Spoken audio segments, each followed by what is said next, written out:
के लिए तुम्हें तपस्या करनी पड़ेगी। तो हिमालय की बेटी हिमालय की गुफाओं में बैठ के 10,000 वर्षों तक घोर तपस्या किया। माता पार्वती ने कौन सा व्रत किया? तीज का व्रत किया। तीजा जान आप लोग करते ना, साल में एक बार हमारी माताएं पानी भी नहीं पीती, तीज का व्रत बोलते हैं उसे। माता आप लोग साल में एक बार तीज का व्रत करती हो मेरी माँ, जबकि पार्वती जी ने ऐसा व्रत 10,000 वर्षों तक कंटिन्यू रखा। पहले माता पार्वती सिर्फ बिल्व पत्र खाती थी। प्रारंभ में बिल्व पत्र खाती, फिर ऑक्सीजन लेती, बिल्व पत्र भी छोड़ दिया, तपस्या और कठिन, तो बिल्व पत्र छोड़ दिया तो केवल श्वास ले रही हैं बस। उसके बाद तो श्वास भी लेना बंद और प्राणायाम साध कर बस ओम शंकर जी का ध्यान चिंतन करना शुरू कर दिया, है ना। भगवान पति के रूप में मिले। सती मरत हरि सन बरु मांगा, जन्म जन्म शिव पद अनुरागा। जब माता सती जलने लगी ना तो भगवान नारायण प्रकट हो गए। सती आप हमारी परीक्षा लेने ना जाती तो आपकी आज ये हालत ना होती, जिम्मेदार हम हैं, वरदान मांगो क्या चाहिए। तब सती ने कहा मैं जब भी जन्म लूं तो मुझे पति शंकर ही मिले, ऐसी प्रार्थना माता पार्वती ने की। अच्छा, अब जब पार्वती जी की प्रार्थना 10,000 वर्ष बीत गए, यहां तारकासुर पैदा हो गया।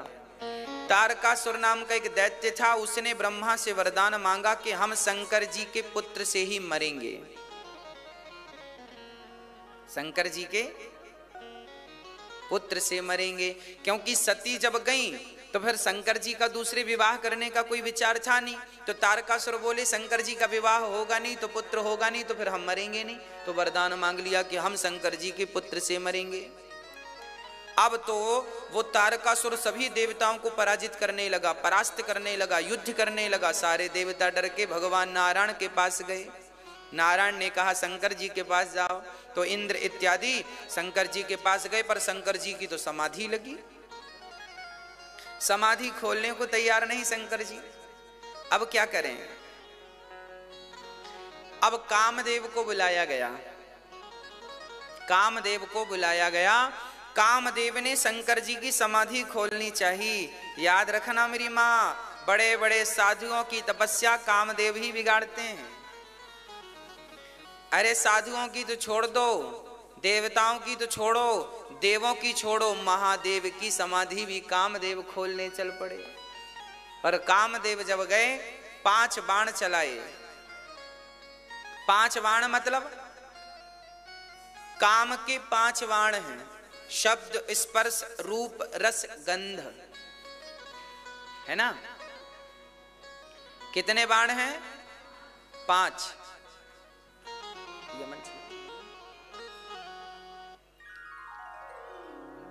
5 बाण। जब ये 5 बाण चलते हैं ना, आज व्यक्ति इन 5 से ही तो परेशान है। या तो आंख से परेशान है या तो कान से। आंख से रूप अच्छा दिखा तो पागलपन, कान से सुनाई पड़ा कि बढ़िया कह रहे हैं इनके बारे में तो पागलपन। चमड़ी चाहती है स्पर्श करना, अर्थात हमारी शरीर की इंद्रियां 5 जो हैं यही 5 बाण। और शंकर जी पर जब बाण चलाया कामदेव ने तो आम के पेड़ पर छिपकर, कहां चलाया बाण? आम के पेड़ पर छिपकर। और जब आम के पेड़ पर छिपकर बाण चलाया तो शंकर जी की समाधि तो नहीं खुली, पर शंकर जी का तीसरा नेत्र जरूर खुल गया। और जैसे ही तीसरा नेत्र खुला कामदेव जल के स्वाहा। कामदेव शंकर जी को तो ना जला सके, ना परेशान कर सके, शंकर जी ने कामदेव को जला दिया, समाप्त कर दिया, स्वाहा कर दिया। अच्छा, कामदेव आम के पास क्यों खड़ा हुआ? क्योंकि कहने का अर्थ यह है कि काम परेशान किन्हें करता है? आम को। जो व्यक्ति आम होता है, जो व्यक्ति आम, लोग कहते हैं ये आम आदमी है। आम आदमी मतलब सामान्य, साधारण। जो सामान्य जन है काम उन्हें परेशान करता है, जो भगवान के भक्त जन है काम उन्हें परेशान नहीं करता। इसका तात्पर्य यह है आम पर छिपकर के बाण मारने का आशय। काम किन्हें परेशान करता है? जो भगवान की शरण में है काम उन्हें परेशान नहीं करता। जो आम लोग हैं, जो विषयों में उलझे हैं, आम हैं, उन्हें काम परेशान करता है। काम आम को परेशान करता है, आम से परेशान करता है। अच्छा, फिर क्या हुआ? तीसरे नेत्र खुला तो जल गया काम। तब से हम लोग जब भी घर में कोई शुभ काम करते हैं ना, तो आम का बंधनवार लगाते हैं, आम के पत्ते लटकाते हैं ना द्वार पर। आम के पत्ते लटकाने का हम लोग कलश पर भी आम के पत्ते रखते हैं। आम के पत्ते इसलिए रखे जाते हैं क्योंकि आम काम का नाशक है। आम को इसलिए रखा जाता है ताकि ये काम का नाश करता रहे, इसलिए आम के पत्तों का विधान है। ठीक है। अब यहाँ कामदेव जल गए, सारे देवता परेशान, अब तो कामदेव जल गए, अब शंकर जी विवाह क्यों करेंगे? काम तो जल गया। शंकर जी भगवान नारायण के पास गए, अब तो शंकर जी विवाह करेंगे नहीं, चलो उन्हीं से बात करते हैं। तो भगवान नारायण ने शंकर जी से कहा, अब विनती मम सुनहु शिव, जो मोह पर निज नेहु, जाई विवाह शैल जहीं, यह मोहि मांगे देहु। है ना? सिर धरि आयसु करिए तुम्हारा, परम धर्म यह नाथ हमारा। सिर धरि आयुष करिए तुम्हारा, परम धर्म यह नाथ हमारा। मात पिता और गुरु के वाणी, बिना ही विचार करिए शुभ जानी। कितनी बढ़िया बात है, जरा समझिएगा। भगवान शंकर से भगवान नारायण ने हाथ जोड़कर कहा, हे भोलेनाथ मुझे वरदान दो, आप विवाह कर लो। आपके विवाह से इन दैत्यों का कष्ट दूर होने वाला, इसलिए विवाह कर लो। शंकर जी ने कहा, नाथ आपकी आज्ञा सिरोधार्य करता हूं, विवाह कर लूंगा, आप तो हमारे माता पिता हो। शंकर जी ने कहा, मात पिता और गुरु के वाणी, बिना ही विचार करे शुभ जानी। देखिए रामचरितमानस की कितनी बढ़िया आज्ञा है। ये बात शंकर जी कह रहे हैं अपनी वाणी से, कह रहे हैं कि माँ की आज्ञा, पिता की आज्ञा और गुरु की आज्ञा, इन तीनों की जो आज्ञा है उस पर काम कर पड़ो बिना विचार के। आपका दोस्त कोई सलाह देता है तो उस पर विचार करो, सही है कि गलत। पर आपकी मां कह दे कि ये काम करना है तो बिना विचार के कर पड़ो। पिता की आज्ञा ईश्वर की आज्ञा मान के करो, और गुरु की आज्ञा, क्योंकि गुरु ने जो बात कही है वो ऑलरेडी विचार करके कही है। माँ ने जो बात कही होगी वो ऑलरेडी विचार करके कही होगी। माँ कहती है बेटा यहां मत जाओ, तो माँ ने विचार किया होगा ना कि यहां जाने से बच्चे का नुकसान है। इसलिए माता पिता जो कहते हैं वो मानने योग्य है, उस पर आपको विचार नहीं करना, क्योंकि ऑलरेडी उन्होंने विचार करके आपसे कहा है। इस प्रकार माँ बाप की आज्ञा का पालन हमें करना चाहिए। शंकर जी कहते हैं ठीक है हम करते हैं विवाह। अच्छा, शंकर जी ने ये तो कह दिया हम विवाह करेंगे, और भगवान नारायण गए तो समाधि में डूब गए। अच्छा, किसी ने शंकर जी से कहा आपने तो कामदेव को जला दिया, अब आप शादी क्यों करेंगे, क्योंकि शादी काम तो है नहीं, अब फिर शादी करने का अर्थ क्या। तब कह दिया कि मैं विवाह करूंगा, पर विवाह काम की प्रेरणा से नहीं, विवाह तो मैं राम की प्रेरणा से करूंगा। विवाह काम की प्रेरणा से ना हो, विवाह राम की प्रेरणा से हो, अर्थात जीवन भोगमय ना हो, जीवन भक्तिमय हो। विवाह करना बुरा नहीं है, पर विवाह भोग के लिए करना है, यह विचार शंकर जी ने पहले कामदेव को जला दिया। हमारे भीतर जो काम है, वासना है, भोगों की लालसा है, हम कोशिश यह करें कि हम अपने अंदर के भोगों की जो कामनाओं की इच्छाओं की जो अग्नि है उसे शांत करें, अर्थात उस दुर्वासना को समाप्त कर दें, जला दें। जैसे शंकर जी ने काम को जलाया, हमें भी अपने भीतर के काम को जलाना चाहिए। काम कैसे जलेगा? भगवत कृपा से। जब आप भगवान का चिंतन करेंगे तो देखो, गेहूं का दाना पानी में डालो तो अंकुरित हो जाता है, पर वही गेहूं का दाना जब थोड़े से आप कढ़ाई में उसे गर्म कर दो और फिर उसे पानी में डालो तो अंकुरित होता है।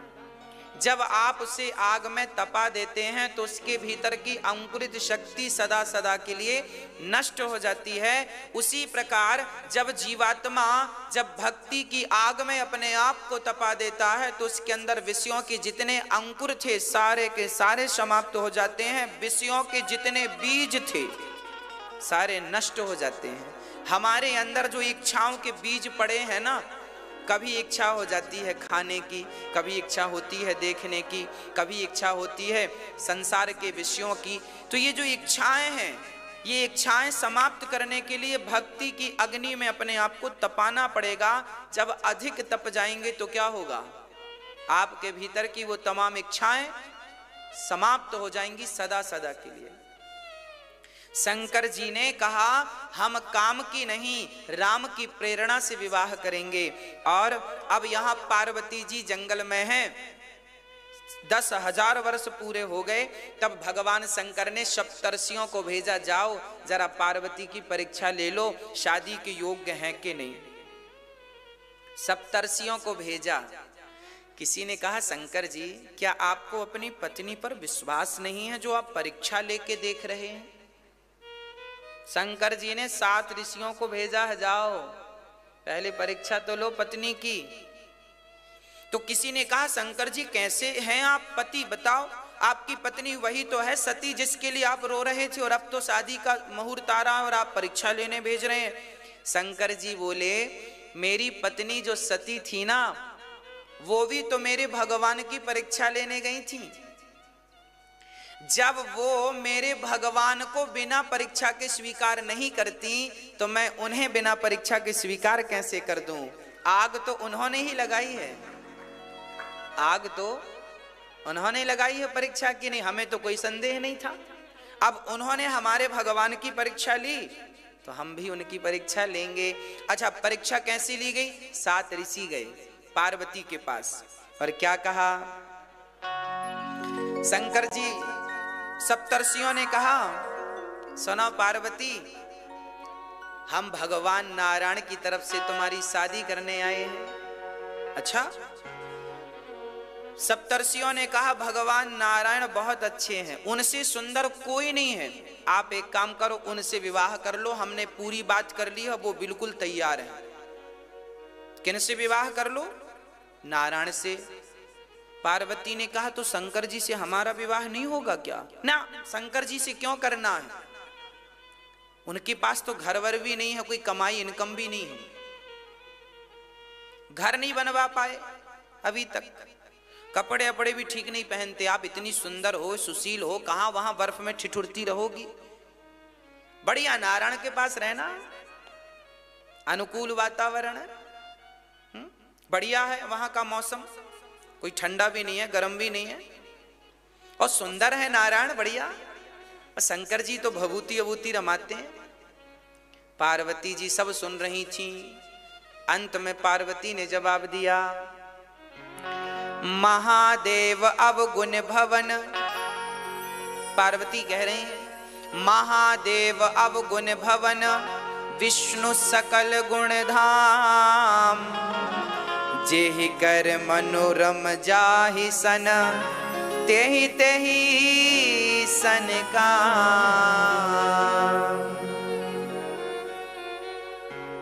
जन्म जन्म लगी रगर हमारी,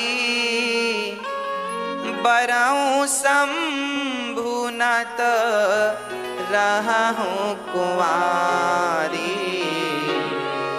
जन्म जन्म लगी रगर हमारी, बरऊं शंभु नत रहूं कुंवारी। पार्वती जी का कितना बढ़िया जवाब है। ये जवाब से हम और आप कुछ सीखें। पार्वती जी कहती हैं, आप कह रहे हैं शंकर जी अवगुण की खान है, और आप कह रहे हैं भगवान विष्णु गुणों की खान है। शंकर जी अवगुणों की खान और विष्णु गुणों की खान। पार्वती ने कहा, माना कि शंकर जी अवगुणों की खान है, माना कि विष्णु जी गुणों की खान है, पर क्या करूं सप्तर्षियों, अब तो मेरा मन शंकर जी में ही लगा है। अब तो विवाह करूंगी तो उन्हीं से करूंगी, नहीं तो मुझे कोई गुणवान भी नहीं चाहिए, क्योंकि मैंने मन से उन्हें वर्ण कर लिया है, शादी हो ना हो। याद रखना, पहले के जमाने में जो स्त्रियां मन से वर्ण कर लेती थी, ये मेरा पति है, अभी वरमाला पहनाया नहीं, केवल मन से संकल्प कर लिया कि ये मेरा पति है, बस उसकी पत्नी वो हो गई। जिस समय किसी पुरुष के लिए ये विचार उत्पन्न हुआ कि ये मेरा पति है, बस वो पति हो गया उसके लिए मन से।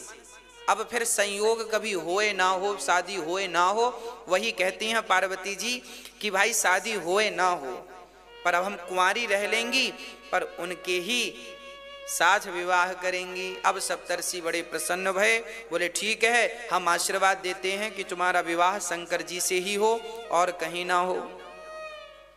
अब शंकर जी के पास सप्तर्षि गए, वाह प्रभु बढ़िया खुशखबरी लेके आए हैं।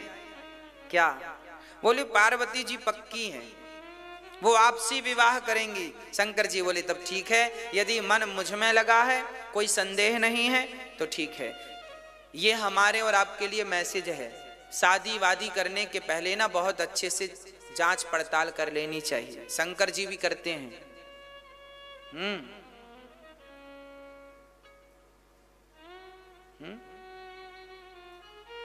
अच्छा, शंकर जी पड़ताल इसलिए करते हैं क्योंकि पिछली बार शादी करी थी ना सती से, तो ज्यादा पड़ताल करी नहीं। तो सती के पिता क्या कह रहे थे जानते हो? ससुर जी दक्ष ने कहा था, हमें पता होता कि हमारी बेटी से शिव का विवाह होना तो हम करते ही नहीं। तो शंकर जी बोले राम राम, अब सब देख सुन ले, नहीं बाद में यही समस्याएं खड़ी हो जाएं कि बाद में इनके पापा कह दें कि लो हमारा तो मन नहीं था। चलिए, सती तैयार, पार्वती तैयार हैं, और अब शंकर जी दुल्हा बनने लगे। सारे देवता आए प्रसन्न होके, शंकर जी बधाई हो बधाई हो बधाई, शादी की बधाई देके चले गए। अब देखो, सांसारिक दुल्हा तैयार होता है तो मेकअप करने वाला आता है, पर शंकर जी के तो कोई नहीं पहुंचा, ना कोई रिश्तेदार आए, ना मामा आए, ना फूफा जी आए, ना मौसी, कोई है ही नहीं। ज्यादा झंझट ही नहीं है। झंझट तो हम लोगों ने बना के रखी है, बाजार पाल रखी है। शंकर जी की कोई बाजार नहीं है। हाँ, शंकर जी अब दुल्हा बनने लगे। कैसे दुल्हा? जस दुल्हा तस बनी बराता, कौतुक विविध मोहि मग जाता। श्री राम जय राम, जय जय राम। श्री राम जय राम, जय जय राम। श्री राम जय राम, जय जय राम। श्री राम जय राम, जय जय राम। शिवहि शंभु गण करहि सिंगारा, जटा मुकुट अहि मोरो सवारा। कुंडल कंकण पहिरे ब्याला, तन विभूति पट के हर छाला।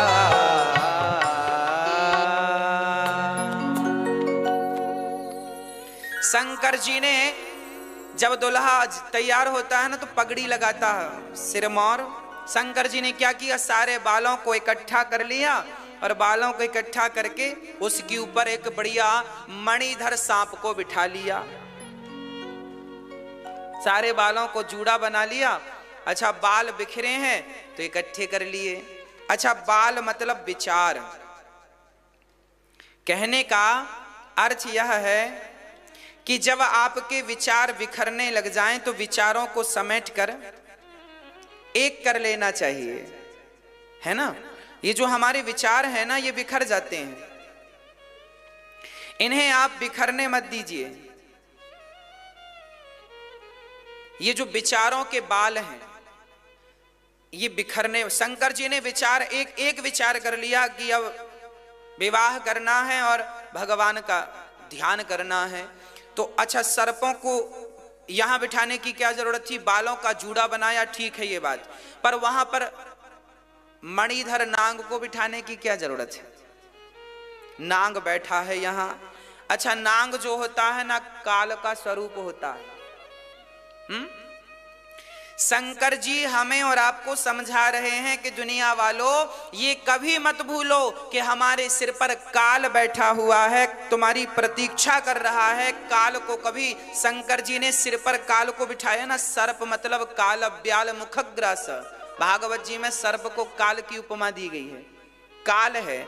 तो शंकर जी ने सिर पर किसे बिठाया है, काल को। और आपको कभी नहीं भूलना चाहिए कि हमारे सिर पर भी काल मंडरा रहा है, कभी भी हमारा बुलावा आ सक। शंकर जी कह रहे हैं भैया काल यहां बिठाओ। बिल्कुल अलग ही विचार हैं शंकर जी के। और सुनो, तो आप लोगों के सिर पर भी काल बैठा है, सावधान, भगवान में लग जाओ, चिंतन में लग जाओ, पता नहीं कब श्वास पूरी हो जाए, है ना। और आगे क्या लिख रहे हैं, कुंडन कंकण पहिरे ब्याला। बड़े बड़े सांपों को तो यहां बिठा लिया, छोटे छोटे सांप बोले शंकर जी हमें नहीं ले जाओगे क्या बारात। तो छोटे छोटे सांपों से भगवान शंकर जी ने कहा आओ कान के छेद में घुस जाओ। ये कान के छेद में यहां छेदाते ना आप कान, यहां पूंछों की तरफ से घुस गए, लटकने लगे सांप। किसी ने कहा शंकर जी आपने कानों में सांप को लटका लिया, ये कोई शोभा है। शंकर जी बोलो सुनो, इसके पीछे कारण है।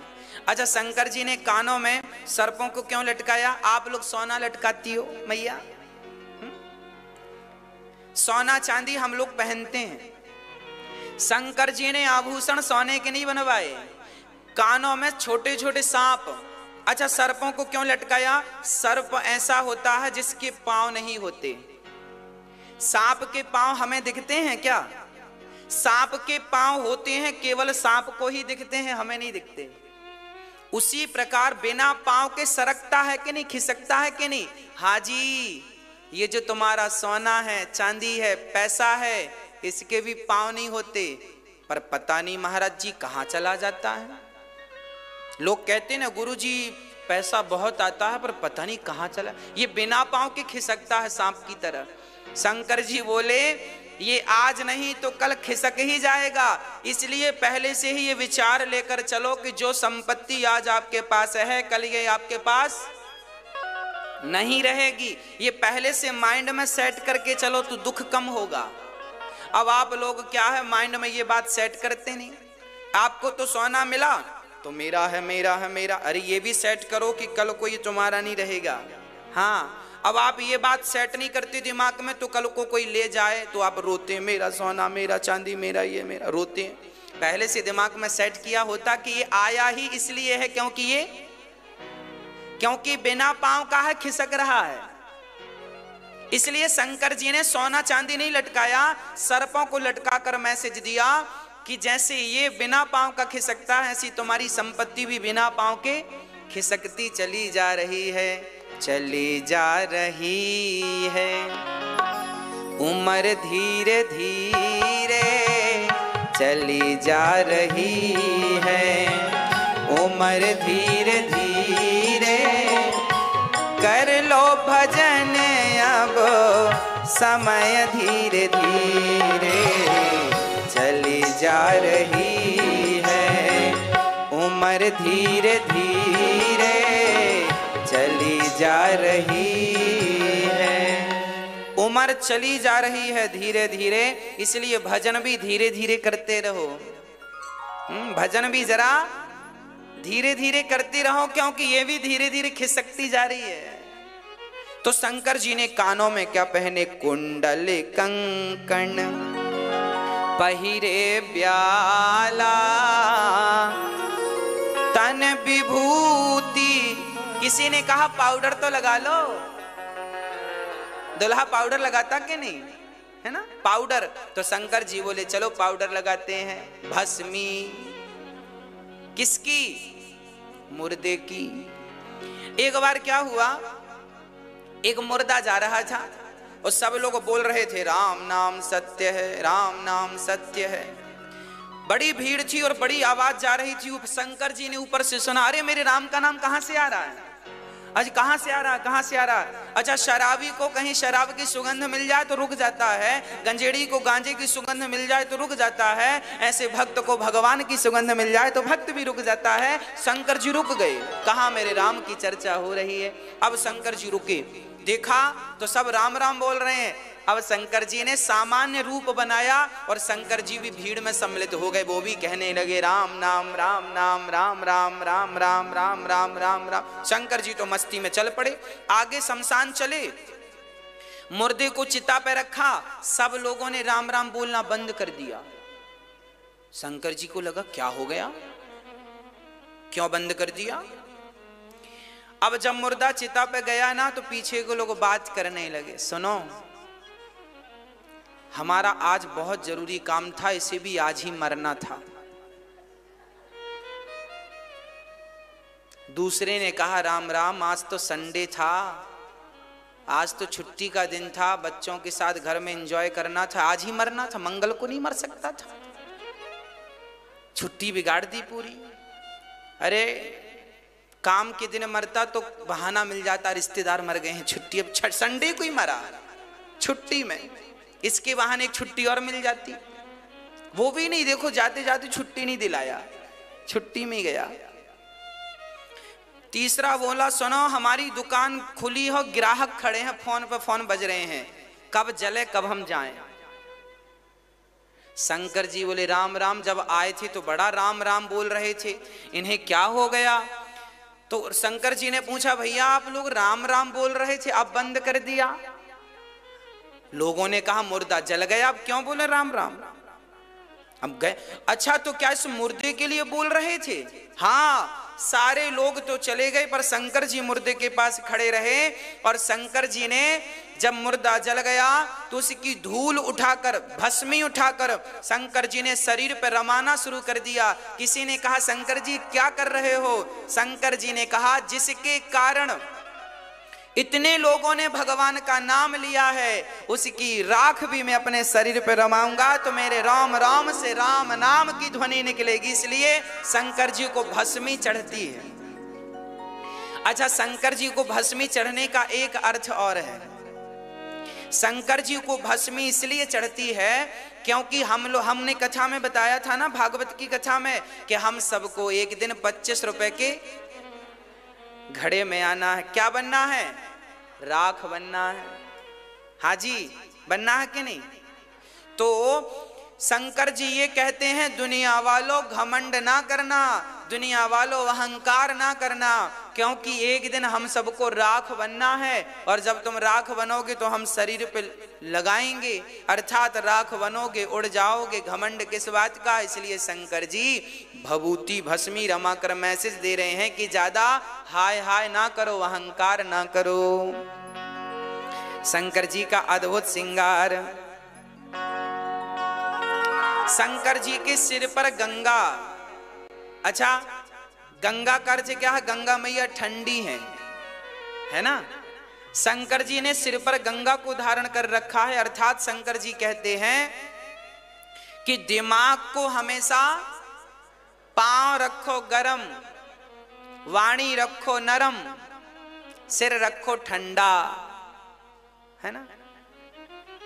3 चीजें याद रखना। पांव गरम। पांव गरम का मतलब है ज्यादा से ज्यादा काम करो, चलो फिरो। सर्दियों में सभी को गर्म पानी में पांव डाल लेना चाहिए, बाल्टी में पानी भर लो गुनगुना सा, और बूढ़ी माताओं को, बूढ़े पुरुषों को गर्म पानी में पांव 15 मिनट डाल के रखना चाहिए। इससे क्या होता है? इससे लकवा इत्यादि बीमारियां नहीं होती,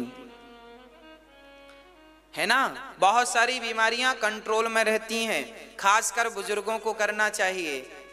आप सभी वृद्ध माता पिता, रात्रि को ठंडी ज्यादा है ना, सोने के पहले 10 मिनट के लिए गुनगुने पानी में अपना पांव डाल दो, फिर पांव निकाल कर पांव में सरसों का तेल लगाकर बढ़िया से सो जाओ। सोते समय मोजा नहीं पहनने चाहिए, है ना। चलते फिरते दिन में भले पहन के रखो, रात्रि को सोते समय उतार देना चाहिए मोजा, ठीक है। और पांव में बढ़िया नारियल सरसों का तेल लगाकर गर्म पानी से पहले सेको, फिर तेल लगाकर फिर विश्राम करना चाहिए, सर्दियों में विशेषकर बुजुर्गों को, ताकि आप स्वस्थ रहें और आप अच्छे रहें, कथा सुनते रहें। आप अच्छे रहेंगे तो कथा सुनते रहेंगे, है ना। तो शंकर जी के सिर पर, अच्छा, दिमाग को ठंडा रखना चाहिए। माताओं को गुस्सा बड़ा आता है ना। तो आप लोग ना ठंडा, आप लोग भी गंगा मैया को सिर पे बिठाया करो। अब तो शंकर जी की बारात चली। अच्छा, शंकर जी बारात जब लेकर चले ना, तो काहे में शंकर जी ना कारवार नहीं बुलवाए। शंकर जी के पास कारवार बुलवाने की सोचते BMW बुलवा लेते हैं, नहीं बुलवाए। शंकर जी अपने खुद के वाहन पर चले। भाई, अपनी मोटरसाइकिल जब हमेशा काम आती है, तो आज शादी में इसको क्यों छोड़ के चले, इसको भी लेके चले। नहीं, मोटरसाइकिल बोलेगी लो, बाकी तो हम पे ही बैठते थे, दुल्हन लेने गए तो बड़ी कितने दिन मिलेगी वो। तो अपनी अपनी अपनी होती है। इसलिए शंकर जी अपने बैल पर बैठकर चले, और बैठे भी तो उल्टा, नंदी के पूंछ की तरफ शंकर जी ने मुंह कर लिया। अच्छा, मुंह इस तरफ क्यों किया? शंकर जी देखना चाहते ना हमारी बारात में कौन कौन नाच रहा है। अब भाई, दुल्हा आगे, घोड़ी पर दुल्हा आगे मुंह करके बैठता, बाराती पीछे नाचते, कौन कैसा नाच रहा, कैसे मजा आएगा। अरे, शादी का मजा लेना हो तो उलट के बैठो, है ना, उलट के। अच्छा, शंकर जी बैल पर क्यों बैठे? क्योंकि बैल धर्म का प्रतीक है। यह बात भागवत जी में लिखी है, परीक्षित के प्रसंग में। बैल के 4 चरण होते हैं, धर्म, अर्थ, काम और सत्य, दया, दान, तप। धर्म के 4 चरण, सत्य, सत्य, दया, दान और तप, ये धर्म के 4 चरण हैं। शंकर जी किस पर बैठे हैं? शंकर जी किस पर बैठे हैं? किस पर बैठे हैं? शंकर जी बैल पर नहीं बैठे, बैल तो धर्म का प्रतीक है। उसी प्रकार शंकर जी बैल पर नहीं, शंकर जी तो धर्म पर सवार होकर के विवाह करने जा रहे हैं। विवाह करो तो धर्ममय विवाह हो। और शंकर जी उलट कर क्यों बैठे हैं? अरे स्वाभाविक सी बात है, जब व्यक्ति धर्म के मार्ग पर चलेगा तो संसार से तो उलट ही जाएगा, भगवान में तो मन लग ही जाएगा। इसलिए शंकर जी उलट कर बैठे हैं। शंकर जी उलट कर इसलिए भी बैठे हैं क्योंकि पीछे हैं भगवान नारायण, क्योंकि दुल्हा आगे होता है और बाराती पीछे। और बारात में कौन है? नारायण है, इंद्र हैं, शंकर ब्रह्मा जी हैं। तो भगवान शंकर ने कहा मैं अपने इष्ट को पीठ कैसे दिखाऊं? दुल्हा आगे चलेगा तो बाराती पीछे चलेंगे, तो बारातियों की तरफ दुल्हे की क्या हो जाएगी? पीठ हो जाएगी। शंकर जी कहते हैं मैं अपने नारायण को, अपने इष्ट को पीठ कैसे दिखाऊं? तो उलट कर बैठ गए कि मेरे नारायण कैसी बहाने। एक क्षण के लिए सोचिए, दुल्हा विवाह करने जा रहा है पर अपने इष्ट से अपनी नजरें नहीं हटाना चाहता। ये कितना बढ़िया संदेश है कि काम कुछ भी करो पर अपने इष्ट के चरणों में दृष्टि बनी रहे। काम करते रहो और नाम काम सारा करो पर इष्ट के चरणों में आप अपना मन लगा के रखें। ये शंकर जी का बैल पर चढ़ने के पीछे मैसेज है ना। चले शंकर जी। तो शंकर जी इस भाव से बैठे हैं। अच्छा, शंकर जी ने बाघांबर लपेट रखा है ना। अच्छा, ये बाघांबर बाघ की खाल, बाघांबर शेर है ना। अच्छा, शेर की खाल बाघांबर शंकर जी ने लपेट रखी है और उसको कसने के लिए आजकल आप लोग बेल्ट लगा लेते हैं, पर शंकर जी ने बेल्ट तो था नहीं तो नांग बांध लिया। सांप को कमर में भी, यहां भी सांप, यहां भी सांप, यहां भी, और गले में जो है वो अलग, और यहां।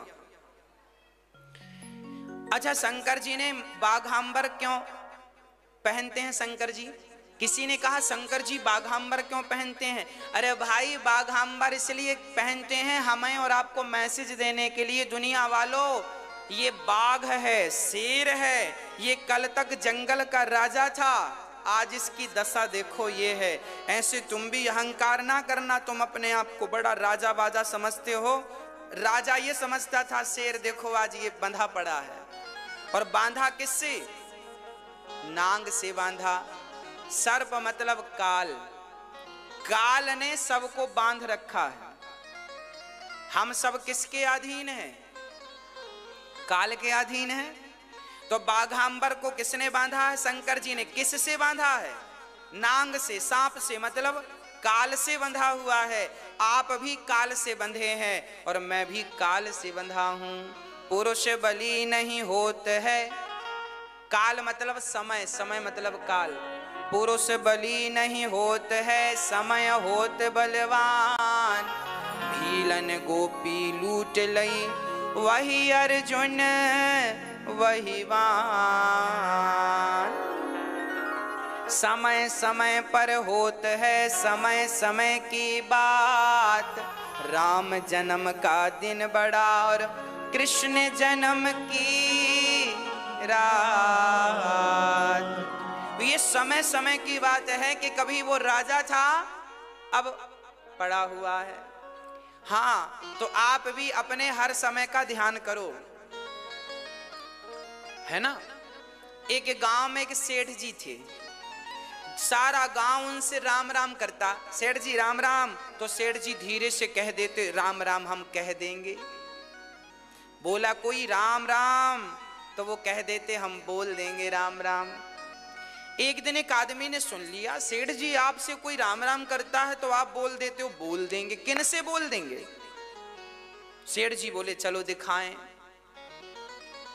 तो सेठ जी गए और अपने तिजोरी को खोलकर वहां जितने पैसे रखे, गड्डियां रखी थी, सोना चांदी, सबको कह देते आज राम सिंह ने राम राम बोला है, घनश्याम ने राम राम बोला है।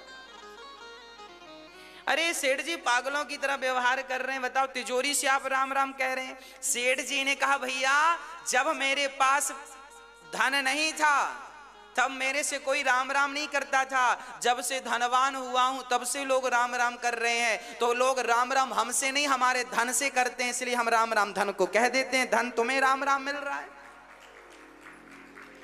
भाई आपकी स्थितियां बिगड़ जाए ना तो कोई राम राम करता है? आजकल आदमी राम राम भी उन्हीं से करता है जो, हाँ जी, अरे गरे नत्थु खैरे से कोई राम राम करता है? तो आप लोग भी ध्यान रखो, केवल धनवान का ही सम्मान ना हो, एक आम गरीब से गरीब व्यक्ति का भी हम सम्मान करना सीखें, आदर करना सीखें। धनी लोगों को तो सब देखते हैं, जो आम व्यक्ति की पुकार सुनता है, आम व्यक्ति की तरफ देखता है, उन्हें महान कहा जाता है ना। इसलिए ये दास अनिरुद्ध ने जो कार्य किया है या हम जो कर रहे हैं, ये साधारण लोगों की नजर में बड़ा काम होगा और बड़ा काम है, पर इस बड़ा काम को करने के लिए सामान्य बनना पड़ता है, साधारण बनना पड़ता है। जब तक आप साधारण नहीं बनेंगे तब तक आप बड़ा काम नहीं कर पाएंगे। यदि आप अपने आप को बड़ा मान लेंगे तो फिर बड़ा मान लिए हैं आप, तो फिर छोटा काम कैसे करेंगे? आजकल बच्चों को अपनी मां के पांव दबाने में शर्म आती है, पर यह दास अनिरुद्ध यहां जितनी मां रहती हैं सभी के चरणों की सेवा करता है।